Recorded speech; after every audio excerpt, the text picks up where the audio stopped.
All right, Morgan Housel, welcome to the show. Thanks so much for having me. So you got a new book out, The Psychology of Money, where you basically encapsulate all your thinking you've done about money and investing and some big principles. And this is the culmination of sort of your work, your career. For those who aren't familiar with your work, can you tell us a bit about your background and how it led up to this book? Yeah, so my whole background has been a financial writer. I read about the history of finance, the history of investing and economics, and I'm interested in the psychology side of money. So not necessarily what should we do with our money, where should we invest it? I'm interested in what's going on inside people's heads when they make decisions with their money about what to spend, what to save, where to invest, what's going through their heads. That's what I'm interested in. The history of how people think about money has always been my kind of beat. Now, this is what's important is that I kind of stumbled into writing in 2008. It was not part of my plan. I wanted to go into finance and work in private equity, be a big investor. I stumbled into writing kind of haphazardly because in 2008, the world was falling to pieces. I needed something to do. I just graduated college. There were not a lot of private equity jobs available, but I did find a job as a financial writer. I was writing for The Motley Fool at the time.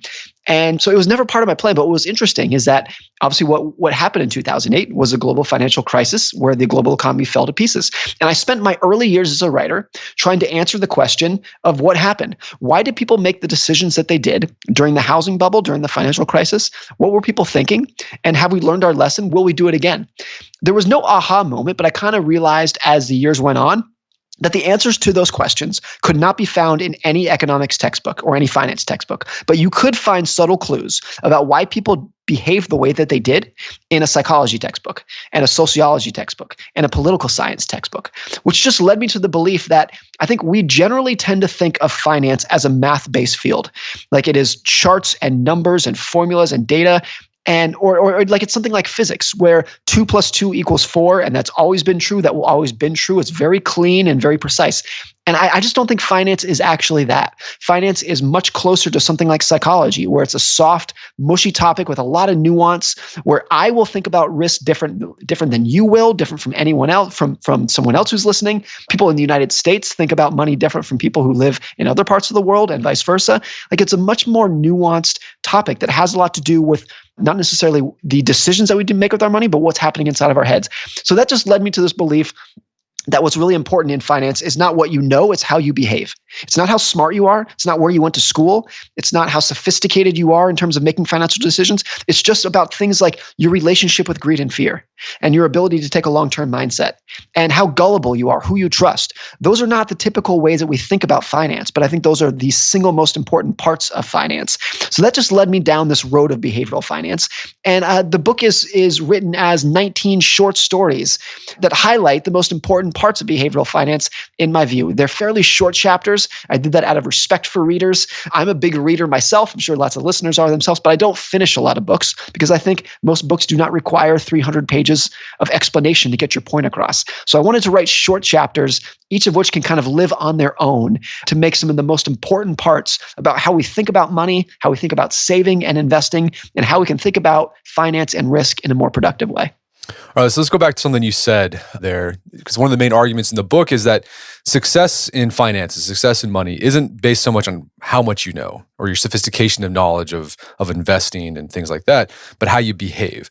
Can you give us an example of someone who knows a lot about finances, money, investing, monetary theory, but still doesn't do very well with their money? And then someone like the opposite, someone who not very sophisticated when it comes to their finances, but nonetheless, they make out pretty well with their finances. So there's two people that I profile in the introduction of the book, and these are both true stories. These are all real people. One is a guy named Ronald Reed, and Ronald Reed is about the humblest guy you can ever imagine. Even if you're cherry picking, like central casting, the most humble guy. He worked as a gas station attendant and a janitor his entire life. He was by all accounts, from those who knew him, he was a lovely gentleman, but he just had a very down to earth demeanor. His friends who knew him said that the only hobby that he had was chopping firewood. He was the first person in his family to graduate from high school, just one of these just down-to-earth guys. And when he died, Ronald Reed shocked everyone who knew him, who learned that he left, I think, $7 million to charity, to his local hospital, some local libraries. And everyone who knew him said, where did Ronald Reed, this gas station attendant and janitor, get $7 million? And they started digging through his papers, and they realized that there was no secret, there was no inheritance, there was no lottery winnings, there was nothing like that. All he did was he saved what little he could as a janitor, and he invested it in blue chip stocks, just stocks in big, large cap companies, and he left it alone for like 50 years. And that compounded, that grew into this fortune that he left to charity. Now, one other person that I profile in the story is a guy named Richard, and Richard had almost the exact opposite upbringing of Ronald Reed. He was born to a wealthy family. He went to Harvard. He got his MBA from University of Chicago. He went to work on Wall Street in the 1980s, and he truly became one of the most important men in global finance. He was a vice chairman for Merrill Lynch. He retired in his 40s to pursue charitable activities. That's just how successful he was. And what's so interesting about where these two stories collide, these two men never knew each other, but shortly after Ronald Reed died, Richard filed for personal bankruptcy. He told the bankruptcy judge that the financial crisis of 2008 completely wiped him out. He had no money left, no income, no assets. And I just think it is so fascinating. The juxtaposition of these two stories is fascinating because I don't think there's any other field where those stories are even possible. Like there's no other field other than finance where someone with no education, no background, no sophistication, no training can massively outperform someone who has the best education, the best training, the best background. I think what that really highlights that we were talking about earlier is that, Ronald Reed, the humble gas station attendant, had the psychology side of money mastered. He was patient. He took a long-term perspective. He left his money alone. He saved diligently, and he just left his money alone. He wasn't being too greedy. He just let it compound over time and built a fortune. And Richard was, I think, the opposite. He had all the resources in the world to do well financially. And he just swung for the fences too hard. He had a lot of debt, a lot of leverage, went way over his head with debt. He had several homes, each of which was like more than 25,000 square feet. There's these massive sprawling mansions. He had several of them. All had massive mortgages on them that he couldn't keep up with during the financial crisis. So even though he had all of the knowledge, the financial sophistication, the greed side, I think, just caught up with him. So I think those are extreme examples. But to me, it's just there are very few other industries where that's the case. You can have all the financial sophistication in the world, but if you do not manage your relationship with greed and fear, it has the ability to neutralize all of the financial sophistication that you have. That's true for everybody. Well, I think that goes to, I think a lot of people when it comes to their finances, I know I went through a phase where you just devour as many personal finance books as possible or investing books as possible. And eventually you realize they all say the same thing. like there's nothing new here. And the trick is just like putting those really simple things into practice. Yeah, I think what's really important is that the most important stuff in finance is very basic and very boring. It's not dissimilar to diet and exercise, where look, the key to health, not everything, but what moves the needle the most is eat a good diet, get some exercise, sleep 8 hours a night, don't smoke, don't drink too much. That's the key to success, but it's very boring. If you are someone who has a PhD in biology from MIT, like you don't want to focus all your time on that stuff. You want to be doing molecular biology stuff. You want to do like the really complicated, complex, intellectually stimulating stuff. So that's where your attention goes. Even if by paying attention to the complicated stuff, you start to ignore, to discount the basic stuff. I think it's true in finance as well, where some of the smartest people, to tell them, hey, live below your means, save your money, buy a diverse, low-cost portfolio, and be patient. That's like 90% of what you need to know to do well in investing over time. But it's not exciting. It's not intellectually stimulating. So if you are a very smart finance person, you are probably spending a lot of your time focusing on really complicated investments, deep into the weeds, trying to figure out what companies are doing the best, where industries are going next. And it's not that that's bad, that you shouldn't do that. But if doing that takes away any of your focus from the simple stuff, like living below your means, making sure you can afford your debts, et cetera, that kind of stuff, then none of the complicated stuff that you're doing is going to matter. All the basics that you ignored will just neutralize it and overwhelm it, which is exactly what happened to Richard. All right. So as you said, you organize this book into 18 or 19 big chapters, not big chapters, like they're big ideas, but they're small and concise and easy to read. Yep. And the first one is No One is Crazy. Now, in your introduction, when you talk about what led you to start writing about finances, one of the things you explored was the meltdown that happened in 2008 that was driven in big part by the housing bubble. And we look at that back on that now, it's been 12 years.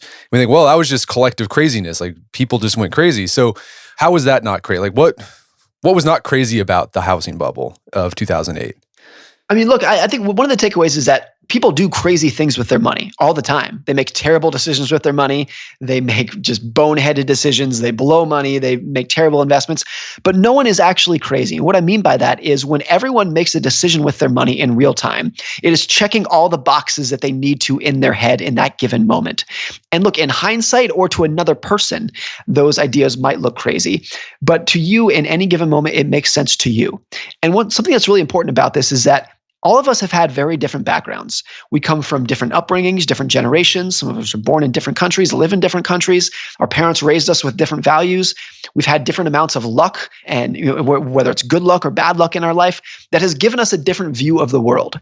And so we all have a different view, a different model in our head of how the world works. The assumptions that I have about how the economy works and how the stock market works are different from those that you have, different from those that everyone has. We all have different views. I mean, one really simple way to frame this is, look, if you were born in the United States in 1950, then during your teens and 20s, your young, impressionable years, the stock market went nowhere adjusted for inflation. 0% return during your teens and 20s. Your introductory experience to the stock market is this is a joke where you don't earn any money at all. If, by contrast, you were born in 1970, then during your teens and 20s, the market went up tenfold during your teens and 20s. So just if you were born 20 years apart, in your early years, you got a completely different view about how the stock market works. And that will stick with you for the rest of your life, shape your expectations, shape your views of risk. And it's not that one generation is smarter or has better information than the other generation. It's just that they grew up seeing something different. They see the world through a slightly different lens that shapes how they think about risk.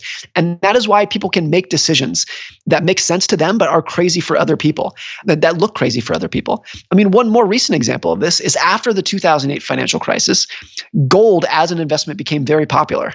When the central bank was printing a lot of money after the financial crisis, the generation that gold was most appealing to during that period was baby boomers. If you look at the baby boomers' children, they've never experienced inflation in their life. If you are a millennial, you've never experienced any amount of significant inflation in your entire life. But if you were a baby boomer and you came of age in the 70s and 80s, you remember when inflation was off the charts, and you remember gas lines, and you remember watching your paycheck disintegrate to inflation week after week. That's stuck with you for the rest of their life. And that was why, even in 2008, gold was most appealing to one generation and had almost no appeal whatsoever to a younger generation. They had just seen the world through a different lens. And it would be easy for a millennial to criticize a baby boomer for wanting to own so much gold after 2008. And that is why, the decision to the millennial may have looked crazy. To the baby boomer, who has the emotional scars left over from experiencing inflation, it's not different whatsoever. I'll give you one more example that I think is maybe the most powerful that I use in the book. If you look at who buys lottery tickets, what group of Americans buys the most lottery tickets, and by far the most lottery tickets, it is the poorest Americans. The lowest decile of Americans based by income buy the majority of lottery tickets. They spend an average of $400 per year on lottery tickets. It would be very easy for myself or you or a lot of people listening to this to hear that statistic and say, well, that's crazy. They're making a bad decision. If you are so poor that you can barely afford to pay your bills, but you're spending $400 a year on lottery tickets, that's crazy. And maybe that is the right answer. Maybe we could just end there and move on. But I think if other people try to put themselves in the shoes of someone who is consistently in the lowest decile of income, then maybe their explanation for why they buy lottery tickets would be something like this. They would say that they do not feel like they have the opportunity to advance in their career, to save their money, to invest their money like other people with higher incomes do. And therefore, buying a lottery ticket is the only time in their life where they feel like they have a little bit of hope to get to the other financial side, to have the things, to have more security, to be able to buy what they want. The only time that they have the possibility of that is not dreaming about getting a big promotion or making a great investment. The only time that they can feel that joy is by buying a lottery ticket. So even if it doesn't make any sense to me or you, it might make perfect sense to them. And I think just that idea that equally intelligent people can come to very different conclusions based off of their life experience explains a lot about why we do what we do with our money. Yeah, that last example, another thing I've heard too, explanation of why poor people typically buy a lot of lottery tickets is that they don't have a sense of agency, right? Because they got a bad draw when they were born and something just happened. And so they get the idea that, well, the only way you can become successful is just all luck. Right. You have no control. So might as well. And if you came from a middle class, affluent family, you can see it by your actions. You can actually do things with your life and advance your life. But if you're poor, that's harder to do sometimes. Right. Harder to see. And so it would be so easy to say should you or should you not buy a lottery ticket? That sounds like a math-based topic. You just like calculate the odds of winning and it should tell you whether you should do it or not. But that's not how people think about risk with their finances. It's heavily tied to the generation you were born into, the country you live in, and your socioeconomic status throughout the course of your life. So people come to very different conclusions about these topics. So what's the big takeaway from that principle? It's just like whenever you're looking at your own money or how other people treat their money, just understand that everyone's playing a different game, maybe? We're all playing a different game, particularly if you look at something like investing. There is one stock market, there is one Apple stock, there is one Tesla stock that we all buy. We're all in the same, we're all playing on the same field. But people play very different games because just in the stock market, you have everything from day traders to endowments who are investing for the next century. And it would be crazy to think that a decision or information would be relevant to both of those groups. So you have information that is very relevant to a day trader that is not relevant whatsoever to a long-term investor. Now, this is really important if we're talking about watching CNBC or reading the newspaper, where very often you will have a market pundit who comes on and says, making this up, you should buy Netflix stock. They'll say something like that. And the question I always want to ask is, well, who is you? Are you talking to a 17-year-old day trader? Are you talking to a 97-year-old widow? Because the decision to whether you should buy Netflix stock is going to be completely different based off who you're talking to. So again, this is an area where it is easy to view finance like physics. Like there's one right answer and 2 + 2 always equals 4. But in finance, it's just so much more nuance. There's a financial advisor named Tim Maurer who has a great quote that I love. He says, personal finance is much more personal than it is finance. And I think that explains so much of what happens in this field where there is no one right answer. I deal with this a lot if you're doing podcasts like this or media or whatnot, and people should say, we'll say something like, what should people do with their money? And the answer that no one wants to hear, but it is always the best answer is, it depends on who you are. There are things that I do with my money that I honestly can't explain on a spreadsheet. They don't make a lot of analytical sense, and I would not recommend other people do, but they work for me. They work for my wife. It's what we want to do. And I think that's a really important thing, just realizing that this is a very personal endeavor, and people have to be really introspective about who they are, what their skills are, what their weaknesses are, what they want out of life, what their goals are, and find a financial plan, a situation that works for them, even if it doesn't work for other people, or even if they can't necessarily even explain it on a spreadsheet. Well, yeah, that idea of knowing the game you're playing and don't play someone else's game, that goes back to you talk about that, you make this connection in the book to the financial bubble, the housing bubble, right? In the housing bubble, a lot of it was driven by people who were flipping houses. And for them, that it made sense to do that because they weren't planning on owning their home for very long. They're just going to fix it up and then flip it and sell it for a profit. But then other people saw that you could get really cheap loans and they thought, well, I can just get a really cheap loan and get a really big house. But these people weren't planning on flipping their house. They were planning on just staying there for 10, 15 years. And they ended up just buying too much house than they could afford and everything just fell apart because people were playing the wrong game. They weren't playing the game. They were playing someone else's game, basically. Right. And what really happened here was, you had the flippers who were just, buying a condo and selling it the next month. That was one game. And then you had everyone else, the classic Americans buying a home for their family and to want stability. And the real issue with the housing bubble happened when the people who wanted a long-term house started taking their cues from the flippers who were playing a different game. Just like you said, once people said, oh, look, home prices are going up, so we should buy, we can get a cheap loan. They got that information. They took those cues from the flippers who were driving the market, who were driving the prices up. Now, that's when the damage happens. Bubbles cause their damage when people who are playing a long-term game take their cues from people who are rationally playing a short-term game. You can't necessarily blame the speculators. In the real estate bubbles, it was the flippers. In a stock market bubble, it's the day traders. I don't blame those people at all because they're playing a rational game for themselves. If you are a day trader in the stock market, and I don't necessarily recommend that, but if you are, then if you were to ask the question, is Tesla overvalued? To a day trader, it doesn't matter. It doesn't matter how the business is doing. It doesn't matter what the valuation is. It doesn't matter whether they're going to pay a dividend or whether Elon Musk is going to get sued by the SEC. None of that matters. All that matters to the day trader is the stock going to go up in the next hour? That's it. That's all that matters. But if you are a long-term investor, then all these statistics about how the business is doing, the fundamentals are doing, that is all that matters to them. So, a price that is rational to one person can be irrational to another, which is not something that is very intuitive in the stock market. We tend to just view it as, is Tesla a good buy, yes or no? So I just think everyone needs to understand the game that they are playing, their own time horizon, their own risks, what they all want out of their money, and just make sure that you are only taking your cues, getting your information, taking your advice from people who are also playing a similar game that you are, and go out of your way to actively ignore, not pay any attention to people who are sending out cues but are playing a different game than you are. Well, so if individual case studies aren't useful, you can't if you think how should I invest like Warren Buffett? Well, you're not Warren Buffett, so that's not going to be useful to you.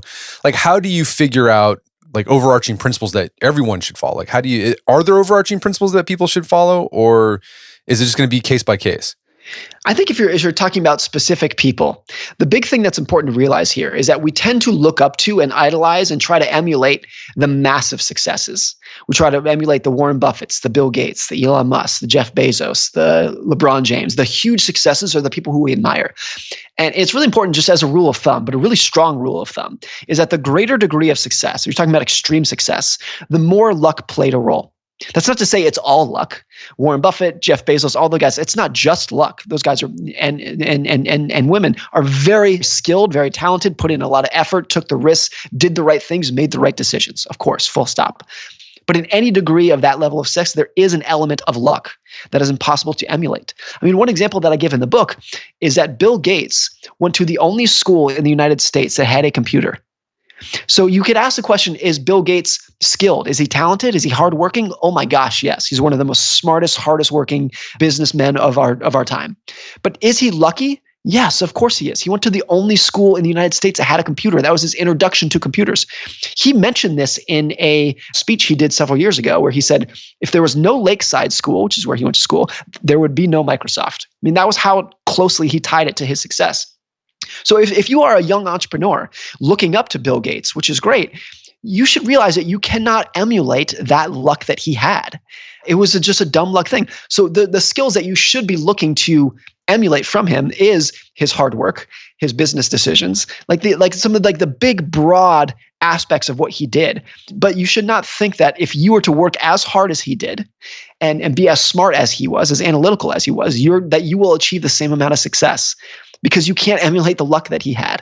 I mean, this is true for almost any one of those major successes that you go down. It's that. This is a hard topic because whenever someone points to someone who is successful and says the word luck, it is very easy to just assume that that person is jealous or bitter or just kind of being a jerk. If I say Bill Gates was lucky, I look like I'm jealous and I'm just kind of mean. So people don't tend to do it. They don't tend to ascribe luck to other successful people because it makes them look bad. And I don't want to subscribe luck to myself, because if I look at the things that I am proud of in life and I just say, oh, Morgan, you just got lucky, that's a hard pill to swallow too. I don't want to say that. I want to believe that the things I am proud of, I did on my own. So it is very easy to sweep luck under the rug and just pretend it doesn't exist, even if we know it exists. We know it's a big factor in the world. It's just easy to ignore. And this just makes it so that the big takeaways of when we're looking at other people, either from their successes or their failures, rather than getting really hyper-specific about what they did and trying to do that or trying to avoid what they did, we should take the biggest, broadest takeaways that apply to lots of different people in lots of different fields. And the things that sort of connect the dots, the common denominators across various people that we're looking at are the things that we should spend most of our time paying attention to when we're trying to learn lessons from other people. All right. So one of the big principles that can lead to financial success, high level, is learning how to be satisfied with enough. And going back to that one guy you talked about, the example who was the finance guy, knew lots of stuff, went bankrupt. That was an example of a guy who he was never satisfied with just enough. He always wanted more money, more. Why is that? Why is it even when you are successful, you have enough or you didn't have to work ever again, you still want more? What is going on there? I think the big thing here is that probably the hardest but most important financial skill is getting the goalpost to stop moving. And here's one way to summarize this. The median American income, household income, adjusted for inflation in 2020 is twice as high as it was in the 1950s. The median household, adjusted for inflation, is twice as rich today as they were in the 1950s. But we tend to look at the 1950s as the golden age of middle-class prosperity. That was when the middle-class family had a good job, have a good, dignified life. But we are twice as wealthy today. So why do we have this nostalgia for what it was back then? I think the reason why, by and large, is that our expectations have grown more than our incomes have over that period. If the median family's income grew by 100%, if it doubled, our expectations have increased by 120, 130%. You can actually quantify this. If you look at something like the median square footage of a new American home, in the 1950s, it was about 900 square feet. Today, it's about 2,400 square feet. So our expectations of what is average, of what we expect in life, has inflated over time. And if you are someone who is lucky enough to have a rising income, a rising net worth, and your expectations rise at lockstep with your wealth, with your money, you're not going to feel better off. Very simple, obvious statement, but it is so incredibly powerful. And it's important to realize that, look, we spend so much time focusing on how to increase your income, how to increase your wealth. And I think it is just important to spend time on trying to manage your expectations and keeping your expectations from growing faster than your income. Because it doesn't matter how wealthy you are. If your expectations are rising with your income, you're not going to feel any better off. That's a really important part. The second important part is that a conversation about what money is for and what we use money for. Like, what is the purpose of money? It seems like a silly philosophical question, but obviously I think there's two main things to do with it. One is what the majority of people would consider, which is you use money to buy stuff, which is great. Go out and buy a nice house, nice car, nicer clothes, whatever it is, go on a nice vacation, you use it to buy stuff. To me, the second part of money that I think is way more important and powerful for people, but is so easy to ignore, is using money to control your time. Using money to give yourself a level of autonomy and independence to where you don't have to rely on the whims of other people to control your time, to control your schedule, to be able to wake up every morning and say, I can do whatever I want today. That is, I think, the other thing that you can do with money besides buying stuff that is so important. And I think it's easy to ignore that, and it's easy to just focus on the money is to buy stuff aspect of money. That's what you use it for. So no matter how much money you gain, it's always, well, I bought a Honda, but now I have more, so I'll buy a BMW. Now I bought a BMW, but now I have more money, so maybe I'll get the Mercedes. Now I got the Mercedes, maybe I'll get the Ferrari. And you just that game never ever ends. And so, if the game never ends, I think it's just if the only way that you can beat a game that never ends is to not play it and go out of your way to keep the goalposts from moving. And a lot of people would say, okay, if I'm going to earn more money but not spend it, what is the purpose? And that's where it gets back to using that money, using that savings to build wealth, to gain independence and autonomy and control your time. And that is something that I think people will never necessarily get used to or get accustomed to.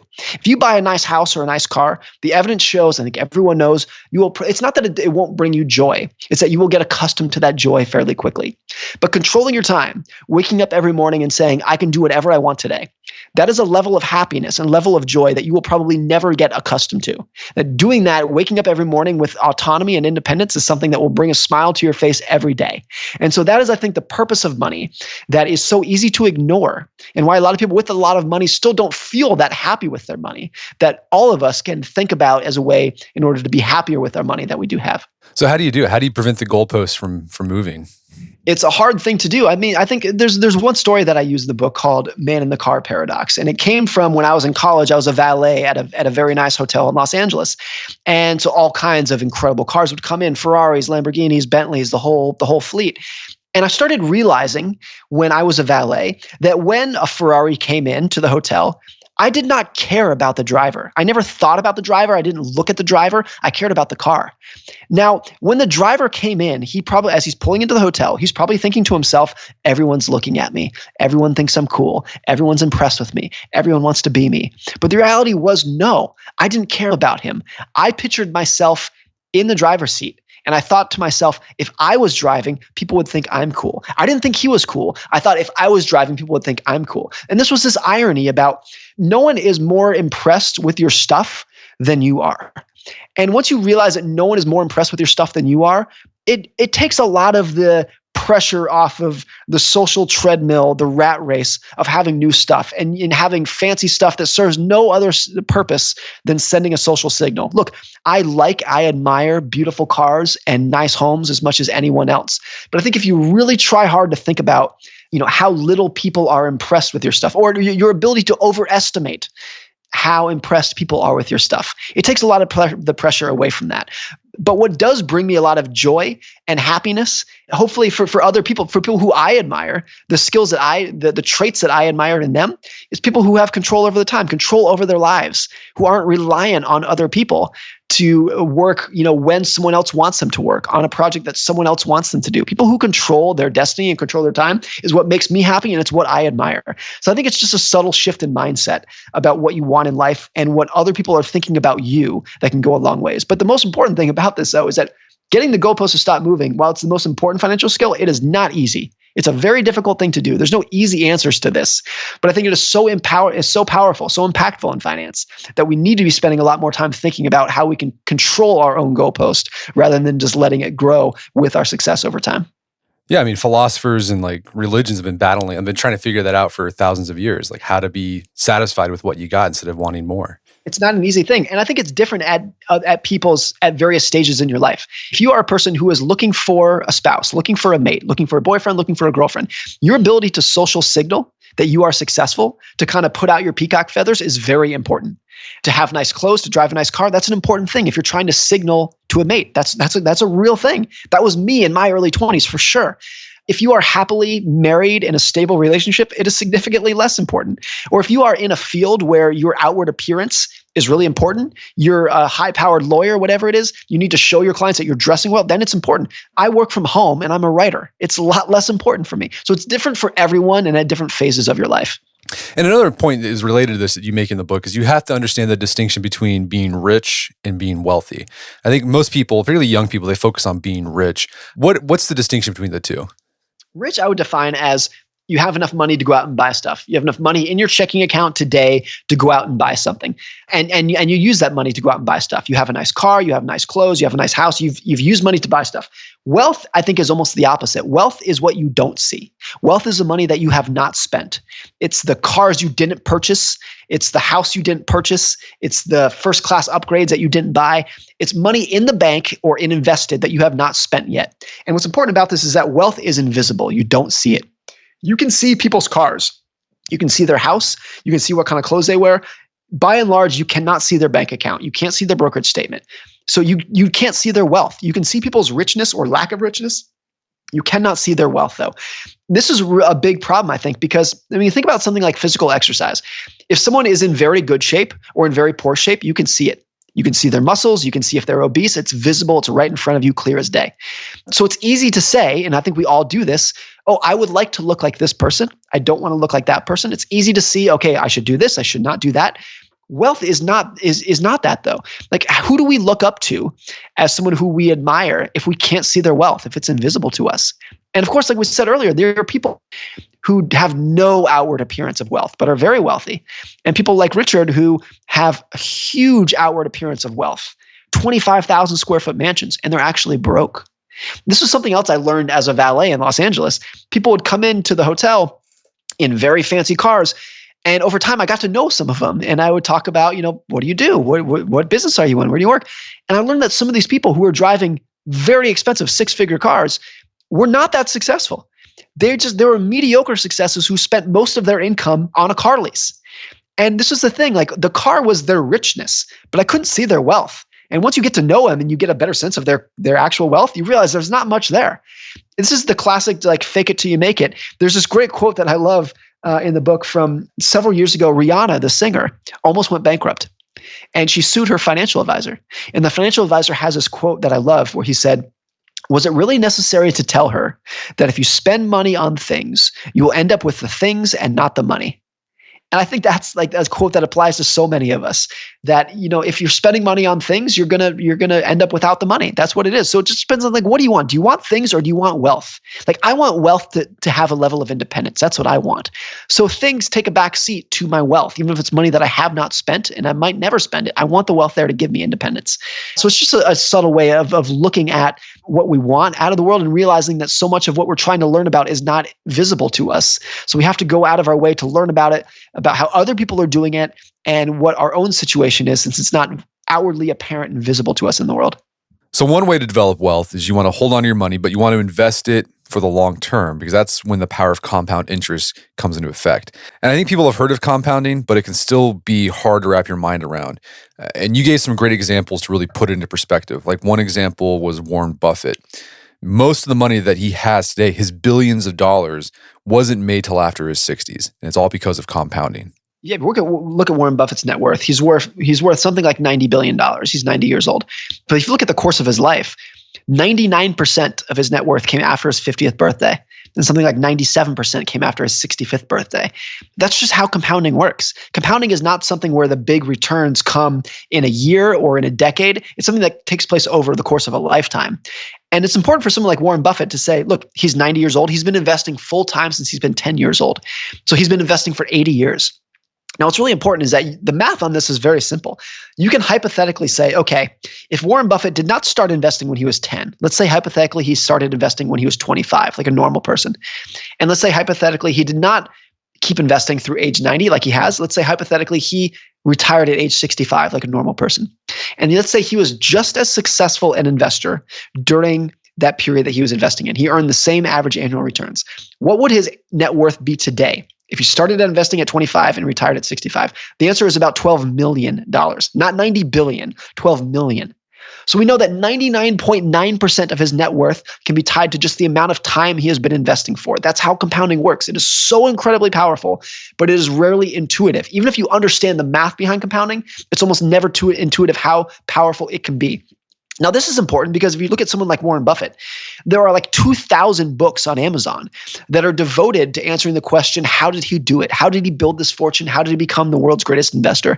And they go into grand detail about how Buffett thinks about valuing businesses and business models and valuation and market cycles.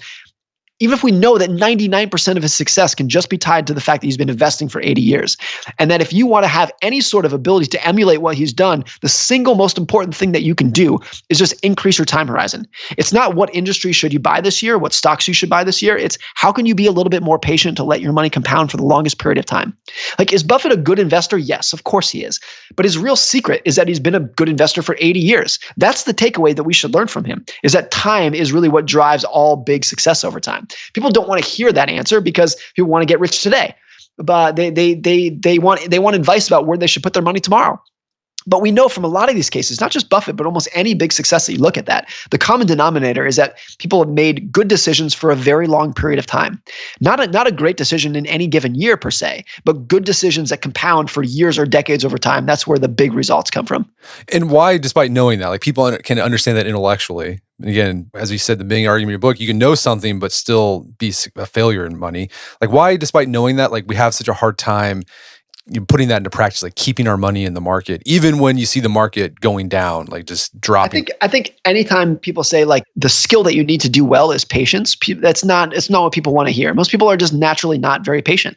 It's a hard thing to do. A lot of it is because if I tell you, hey, invest your money in this fund, in this stock, and leave it alone for 20 years.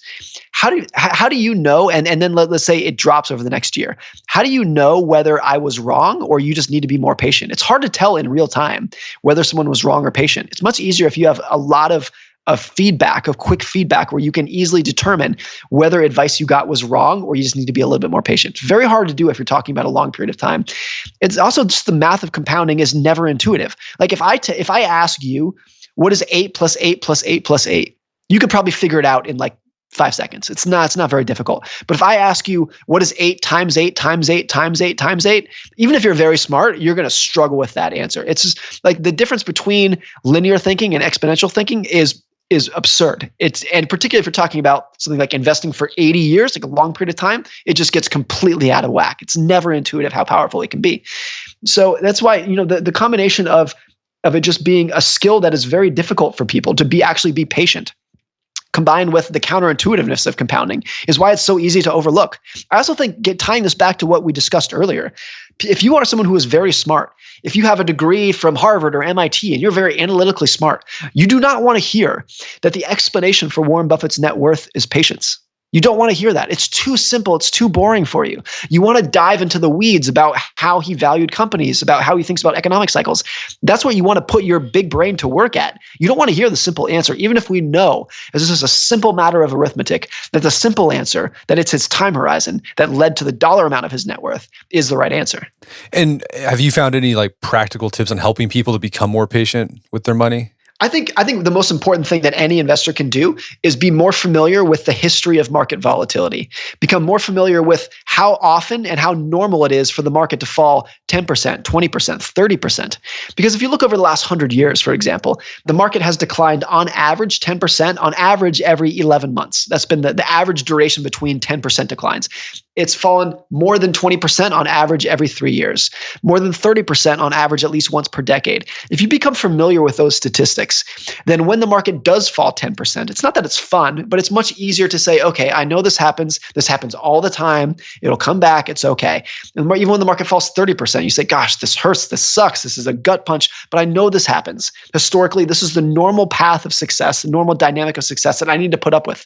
I think it makes you realize that volatility is the cost of admission to market returns, that you can do very well over a long period of time in investing, but you have to give something up for that. Like anything else in life, there's a price. And the price you have to pay is putting up with volatility and uncertainty. Once you view volatility as the cost of admission, the worthwhile cost of admission, then you realize that when the market is declining, you just say, look, the bill's coming due. I have to pay this fee. Just like if I want to go on a trip to Hawaii, I have to pay the airlines a fee to get on the plane. It's the same thing in investing. This is a fee that you have to pay. I think it's much more common, though, to view volatility like it's a fine. And the difference between a fee and a fine is this. A fine is something you are not supposed to pay. If you get a fine, you got in trouble. You got a speeding ticket. You've been a bad boy. Don't do that ever again. You need to learn your lesson. So if you view a 10% market decline as a fine, then you say, oh, my portfolio lost 10%. What do I have to learn here? I made a mistake. I got to make sure I never do this again. I just think that's not the right way. That's not conducive to patience. If you view it as a fee and you say, look, my portfolio fell 10%, but this is just what happens. I put up with this. I'm patient over time. I think just understanding that history of volatility and the meaning of what volatility is probably the only way, in investing at least, that you can push people to a more of a long-term mindset. Well, so this idea of looking at the volatility in the stock market is either a fine, which is like a negative way, or a fee, which is more of a positive way to look at it. One thing you tackle in your book is being a pessimist or an optimist when it comes to investing or your money. And you make this case that it's really easy to be overly pessimistic about money. Why do you think it is? Like, why do we like to read the articles from people saying, oh yeah, the next depression is here. You're need to stock up on food, but we don't tend to think about, well, maybe it's going to be bad, but it's going to get better eventually. I think it's always the case that pessimism sounds smarter than optimism. It's always the case that we're going to pay more attention to pessimistic headlines than we will optimistic headlines, even if we know that historically optimism has been by far the correct mindset. If you just look at the growth of human achievement over time, of living standards and expectations, you should definitely be a long-term optimist. But pessimism sounds smarter. I think one of the reasons is that it's very easy for pessimism to sound like someone trying to help you. Hey, there's a risk in front of you. I'm trying to help you. I'm trying to get you out of the way. It sounds like someone's trying to help you. Optimism, I think, often sounds like a sales pitch. Like, hey, I've got an opportunity for you to make a lot of money. Do you want to see it? It sounds like a sales pitch. So it's easy to overlook in that sense. One other reason that pessimism is always more appealing than optimism is that the good things in the economy and in a lot of things in life happen slowly, whereas the setbacks, the bad things, happen very quickly. And this is true for economic growth, where over the course of time we've grown so much economically. We're so much richer, wealthier on average, in aggregate, way wealthier than we were 100 years ago. But the growth took place slowly. Like in any given year, the average economic growth has been about 2%. It's easy to ignore in any given year. But the setbacks, the declines come very quickly. You have things like with COVID-19 in March of this year, where everything just collapsed over the course of about 2 or 3 weeks. The whole economy just collapsed virtually overnight. There's nothing in terms of growth that happens overnight. There are no overnight miracles, but there are lots of overnight tragedies. And that is why it is so much easier to pay attention to the overnight tragedies, things like COVID-19 or September 11th, that literally happened in the blink of an eye. Whereas the growth that is more powerful over time is just so much easier to ignore because it compounds very slowly over time. Then how do you, okay, so you want to be optimistic, but you also you don't want to be overly optimistic. What is like, how can over optimism get you in trouble? I think I like this idea of what I've called realistic optimism, which is simply this. If you are someone who believes that everything will be okay in the future, you're actually not an optimist. You are a complacent. If you think everything is going to be good, nothing bad's going to happen, you're just being complacent about how the world works. A realistic optimist, I think, is someone who thinks that the future over the long run will work out and things will improve over the long run. But the short term is going to be a constant, never-ending chain of disappointment and setback and crash and decline and recession and bear market and pandemic all the time, a never-ending chain of bad news, even if that does not preclude long-term progress. That's what I think a realistic optimist is. So I think for money, I've often said people should save like a pessimist and invest like an optimist. You want to save like a pessimist, knowing that the short term is going to be filled with lots of bad news. There's going to be recessions and bear markets and job losses and medical emergencies all the time. It never ends. So you have to save. You always have to be paranoid about the short run so that you can survive setbacks. But you should invest like an optimist. You should invest like an optimist with the idea that people are going to solve problems and we're going to become more productive over time, and that the productivity is going to increase profits and accrue to shareholders. We're going to get much better over time, but we have to be able to survive and endure the short run in order to get there.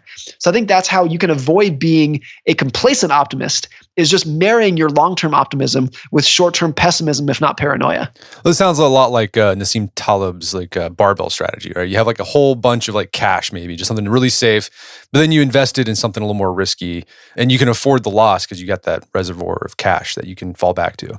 Yeah, I mean, there's some investors, I wouldn't recommend this particularly for most people, but there's some investors who will put 95% of their money in cash or U.S. Treasury bonds, and then 5% in super risky options, and that's like their barbell strategy. They're pessimistic on one end and very optimistic on the other end, and and swinging for the fences on the other end. I think that's not a bad. In theory, that's not is like it's much more difficult for individuals to pull off that specific strategy. But I love the concept of it, of marrying optimism and pessimism. That seems like it's contradictory, so it's not very common. People want one or the other. Are you optimistic or are you pessimistic? They view it as black or white. I think you need to marry the two at the same time, and realizing that optimism and pessimism can coexist, and they should coexist in various parts of your life. And they're two different skills that you need to nurture separately, to be optimistic about the long run and pessimistic about your short run, because it's your ability to survive the inevitable setbacks in the short run that are going to give you the ability to compound and enjoy and benefit from the long run. So like a modified barbell strategy, be like, have an emergency fund, 6 months emergency fund maybe, and then just invest regularly in some sort of fund, an index fund of some sort. Yeah, so you're investing for the long term, but you have enough cash and a lack of debt to survive anything that will be thrown at you during the short run. Gotcha. So we've been talking some high level principles. Like, what do you think this how does this translate into like concrete action? And again, we have to remember that everyone's different. Everyone's playing a different game. But like high level, like what do you think people can start doing today to start implementing some of the things we've been talking about concretely? It is different for everyone. I think that's a really important point, that there are no one size fits all. Here's what you can do. I mean, if there is a golden rule of finance, and again, this is very simple, but it's the fact that it's simple makes it so that so many smart people ignore it. The golden rule of finance is live within your means and be patient. If you can do that, you don't need to know that much more about finance to do well over a long period of time. Look, I didn't tell you what stocks to buy or what the market's going to do next. I don't think because those are things where I think either people don't know or they're different from person to person. I think the common denominator, though, is just live within your means and be patient, which again is living within your means, which is savings. That's your pessimism about the short run, and be patient, invest for the long run. That's your optimism about the long run. If you could do those two things, I think that is probably one of the only common denominators of success across people across various stages of their lives, various backgrounds, various goals. That is something that is kind of like the iron rule of finance, the iron law of finance, in a field where there are very few laws because everything's different and everything evolves over time. It sounds like, you just got to be mostly reasonable for most of the time. You're probably going to be okay. I mean, one of the things in finance is that you don't need to make many great decisions to do well over time. You just have to consistently not screw up. If you consistently avoid screwing up, you'll probably do not just okay, but phenomenal over time. So that's, most people, when they talk about it, they want to know, like, what's the next great decision that I should make? And to me, it's just been like, no, if you just get a good return for a long period of time without screwing up, you're probably going to do phenomenal. Well, Morgan, this has been a great conversation. Where can people go to learn more about the book and your work? The book is all over the place. Obviously, Amazon, with so many bookstores shut down right now, Amazon is the majority of it. I spend a lot of my time, all my writing and my thoughts on Twitter. My handle is Morgan Housel, my first and last name. All right, Morgan Housel, thanks for your time. It's been a pleasure. Thanks so much for having me. My guest today was Morgan Housel. He's the author of the book, The Psychology of Money. It's available on Amazon.com and bookstores everywhere. You can find out more information about his work at his website, morganhousel.com. Also, check out our show notes at aom.is/moneymindset, where you find links to resources where you can delve deeper into this topic.